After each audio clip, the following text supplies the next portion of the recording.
I know this is going to stun you, but Deion Sanders has made the news again. Pat Narduzzi at the ACC spring meetings in Amelia Island said that's not the way it's meant to be. You know, Narduzzi, he's the Pitt head coach.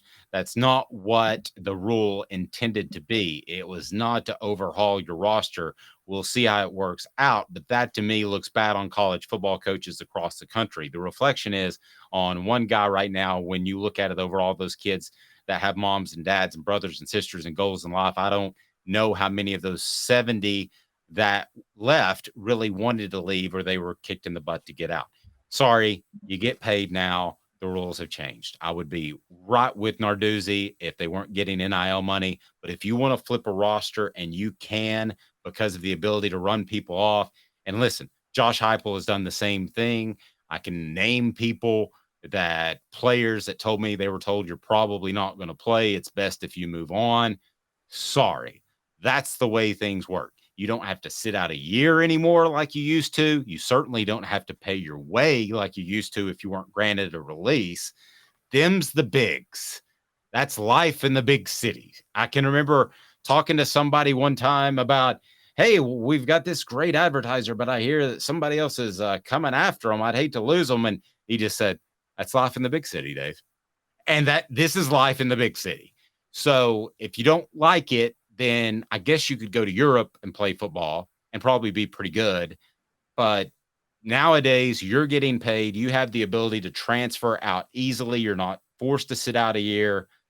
Deion, keep it going.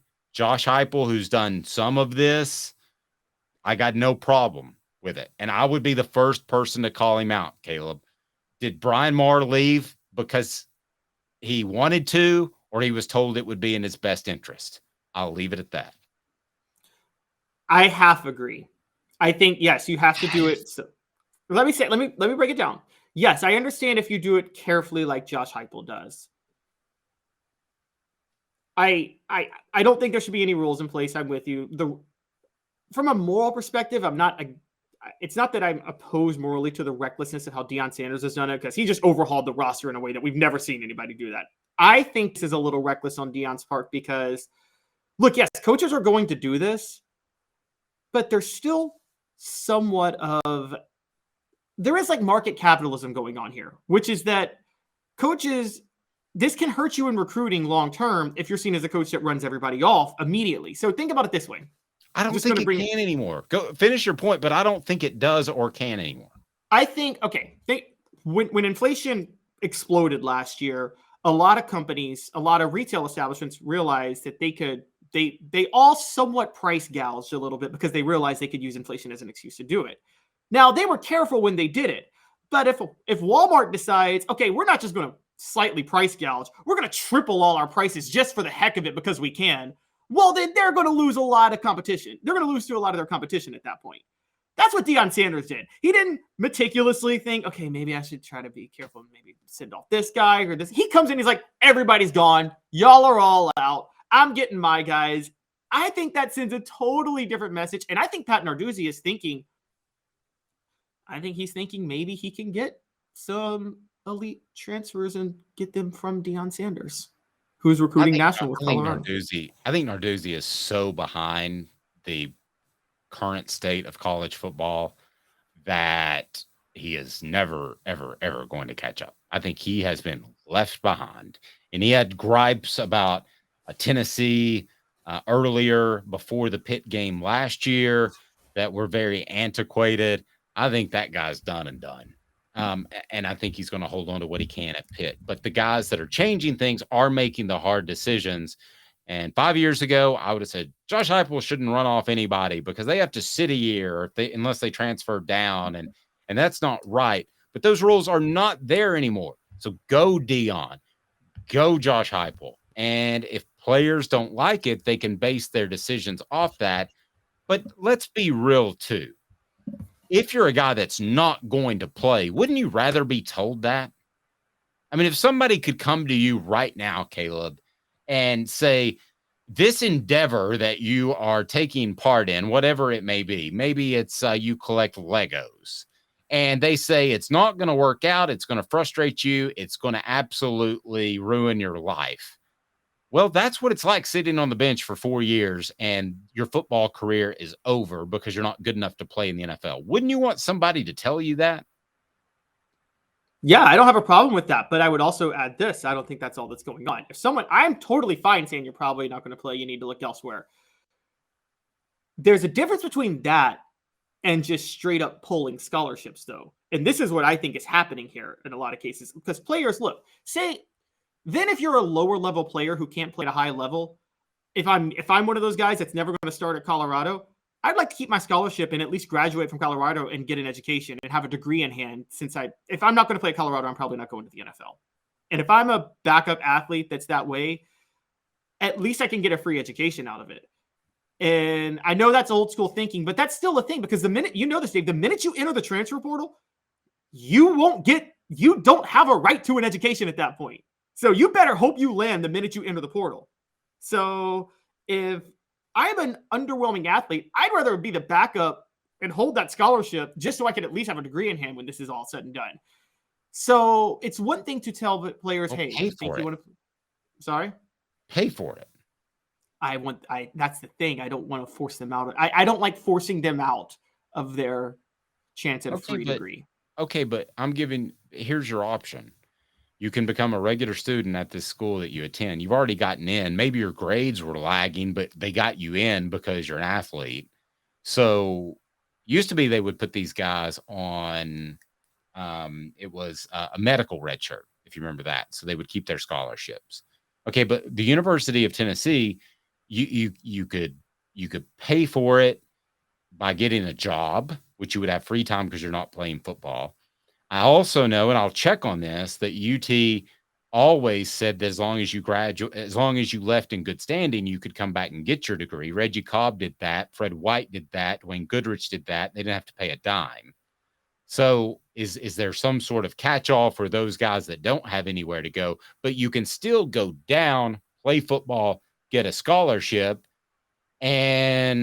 or you can stay and pay for yourself. The bottom line is you prove you weren't good enough for a job, and that's what this is now. This is no more Philly good student athlete stuff.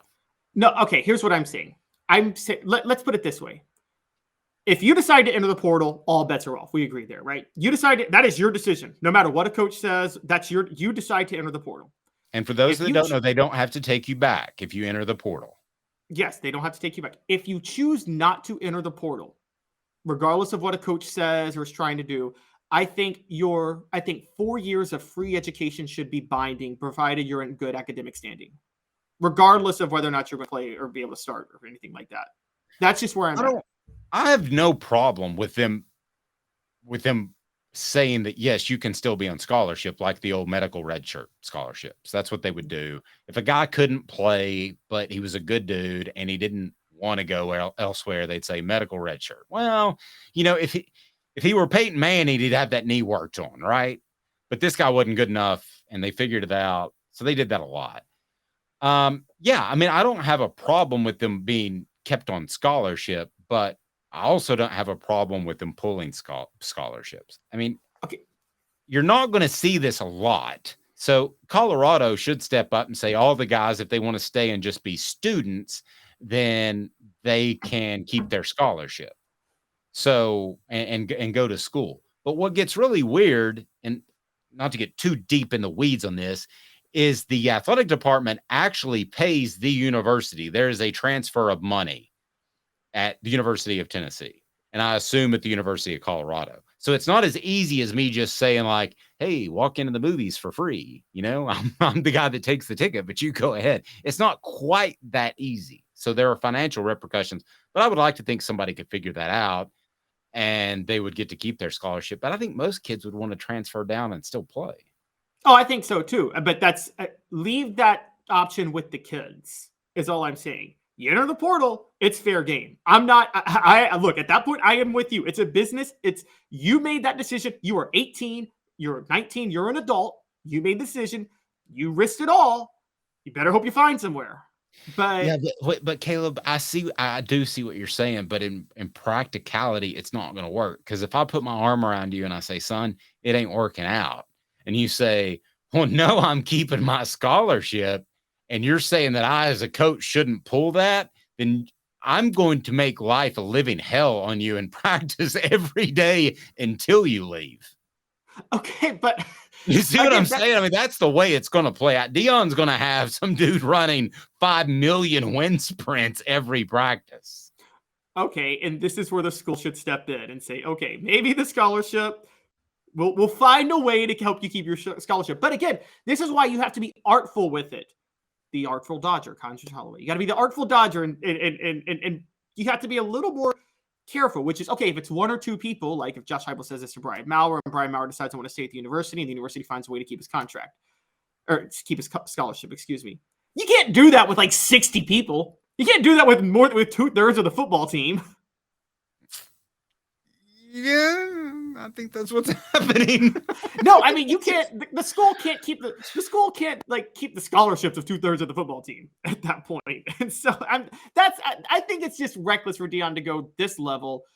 And again, he's doing this. We're acting like Deion has proven something as a head coach, guys. No, I agree. But we're also acting like Colorado has proven something as an athletic department over the past 20 years, and they haven't.